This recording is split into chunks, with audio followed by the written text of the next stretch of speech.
വാഴ 2 ഇറങ്ങിയപ്പോൾ തുടങ്ങിയതാണ്. വാഴ 2ന് പോവാ, വാഴ 2ന് പോവാ എന്ന് പറഞ്ഞിട്ട് ഇവിടെ ബഹളം. വെക്കേഷനല്ലേ, വേറെ എവിടെയും പോയിട്ടുമില്ല. എന്നാൽ ശരി കാണാം, എല്ലാവരും നല്ല അഭിപ്രായമാണ് കേട്ടിട്ടുണ്ടായിരുന്നത്.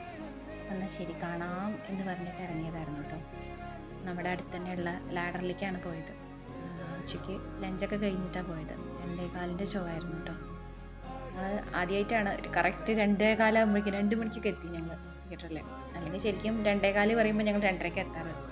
പക്ഷേ സിനിമ ഈശ്വരാ, എന്താ പറയുക, ഹാർട്ട് ടച്ചിങ് സ്റ്റോറി എന്ന് വെച്ചാൽ എൻ്റെ നന്ദൂട്ടനൊക്കെ ഇരുന്ന് കരയായിരുന്നു. ഭയങ്കര ഇഷ്ടപ്പെട്ടു. കോമഡിക്ക് കോമഡി, നമുക്ക് നല്ല നല്ല കുറേ ലെസൺസ് ഉണ്ട്. എന്താ പറയുക, നല്ല ലെസൺസ് ഉണ്ട്. പിള്ളേരൊക്കെ ഉണ്ടെങ്കിൽ കൊണ്ടേ കാണിക്കണം. എൻ്റെ മോനൊക്കെ അത്രയും ഹാർട്ട് ടച്ചിങ് ആയിട്ട് കരയണം എന്നുണ്ടെങ്കിലൊക്കെ എനിക്ക് ഭയങ്കര ഇഷ്ടപ്പെട്ടു കേട്ടോ. നല്ലൊരു ഫിലിം. അങ്ങനെ തിരിച്ച് വീട്ടിലേക്ക്